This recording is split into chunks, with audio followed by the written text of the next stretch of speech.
Collective love reading po ulit tayo.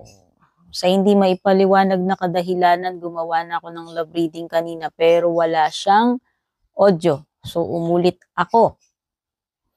Baka not meant to be yung reading ngayon. Okay.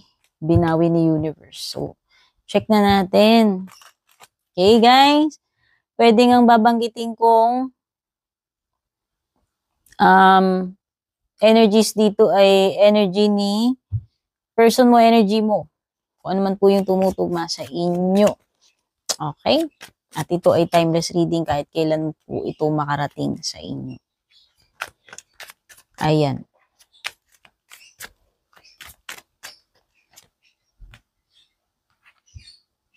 Oh! No second chances. Crossroad. Direction.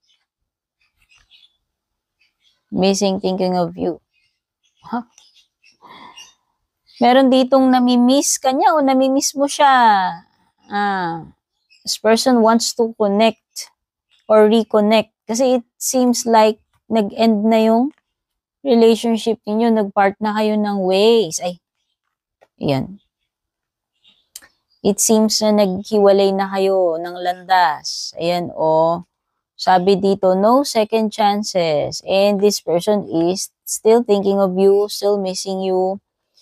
Could be na gusto magparamdam, mag-chat, connect sa inyo, mag-reconnect. Kaya lang, pwedeng ayaw nyo na. No? Kinut off nyo na itong person na ito.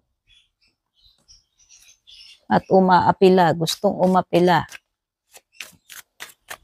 Or ewan ko kung ano bang iba pang nasa isip nito.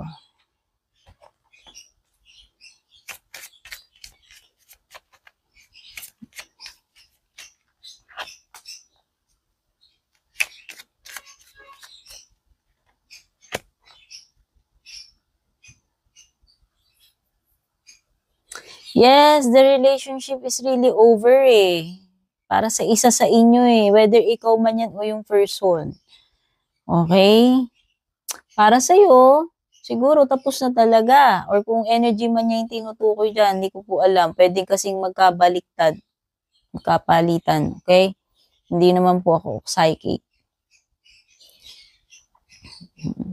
Mukhang meron kang nalaman about this person or natuklasan nalaman or matutuklasan pa lang. Hindi ako sure Pero parang ang tinapos nyo na at ayaw nyo na nga magbigay ng second chances. Para sa inyo ay ipinagluksa nyo na tong person na to, which means wala na yung feeling. Natsugi na talaga yung feelings niyo at ibinaon nyo na. Okay? Kaya lang meron kasing gusto niyang magparamdam. No? Could be na gustong magparamdam na itong person. Gusto uling makipagkasundo sa inyo neto, meron ka ditong gusto niya uling mag-propose, offeran kanya ng reconciliation, offeran kanya na magpapakatino na siya, asking for another chance since meron kang 6 of Pentacles dito. May proposal siya. And this person, you'll soon, this person will soon reach out kung hindi pa siya nagre-reach out. Kasi nga yung nakikita kong energy niya, pinaplano niya Okay. Right now, pwedeng tinitest muna niya yung waters or pinakikiramdaman ka pa niya.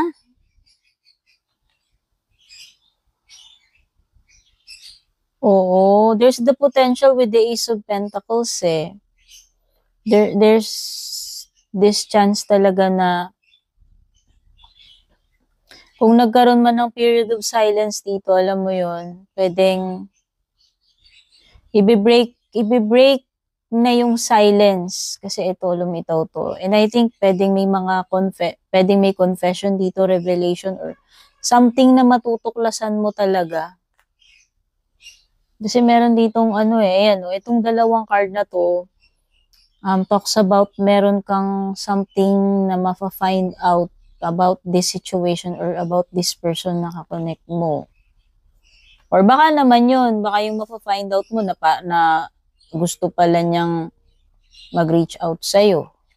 Okay. Wait lang, may nagba-vibrate yata. Oo. Sorry. Sorry.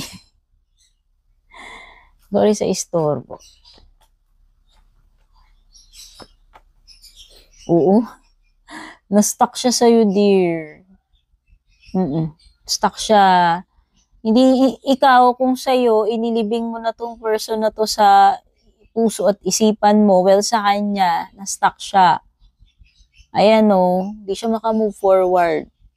Hindi siya makausad sa buhay niya dahil lang, alam mo yon, maaaring hindi niya siguro, para sa kanya kasi siguro it's not over. Pero sa'yo, it's over. May Leo energy. May Libra energy with the Two of Swords.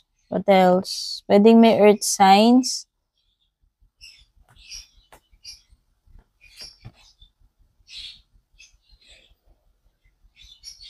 Oo, alam mo, siguro kung nagkaroon man ng third party situation dito, nanimbang siya eh. Nanimbang tong person na to, and ang nakita niya talagang ikaw yung potential eh. Siguro mas matimbang ka in the end, kaya ewan ko, whatever happens sa inyong dalawa. Basta ang nadedetect ko lang energy ngayon, right now, is ikaw na yung pinipili niya. Pero pwedeng nung una, may isa siyang option. Okay. This person will come clean. This person will reach out to you. Kasi gusto niya uli ng another chance. No? And baka ko offeran ka ng kung ano-ano na itong person na to. Para lang magbalikan kayo. Pero para sa'yo nga, ayan, ito ay chinugi mo na. Deads na ito para sa'yo. Ang feelings mo na deads na. Oh, there is... Nagpe-prepare talaga tong person na to eh. This person is still manifesting you. Actually, pwedeng natanggal na yung mga blockages eh. Kasi parang pwedeng nagkaroon ng mga sagabal dito nung una sa inyong dalawa. And sa tingin ko nga, kung talagang nagkaroon man ng third party rito or option siya, is ineradicate niya na sa eksena yung isa, which is ikaw na yung pinipili niya rito eh. Ikaw na eh. Kaya nga parang natanggalan ng obstacles dito. Okay? Sa side ni person mo. Kaya lang talagang ayan siguro so nasaktan ka, you felt betrayed, pwede talagang nagkaroon ng third party. And this time, ikaw naman ngayon pinipili niya. Hindi ko alam kung dinump niya yung other person o siya yung dinump ng person, kaya parang bumabalik siya sa'yo ngayon.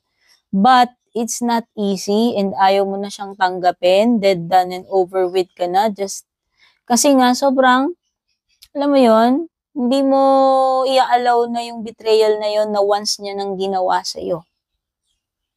It's hard to forget and forgive. And you've already moved on or you're trying to move on at ang focus mo ngayon is yung sarili mo. But alam mo yon, this person is still reminiscing para sa, alam mo yon, alang-alang sa mga memories, alam mo yon. Ikaw natuto ka na ng leksyon mo eh. Natuto ka na ng leksyon. Marami kayong memories na itong person na to. Okay? Sa'yo talaga ayaw mo na. Pero siya gusto niyang i-rebuild. Gusto niya talagang i-rebuild. Kahit na tinapos mo na, kahit para sa'yo, wala na, hanggang doon na lang. So, yan lang. For now, take care.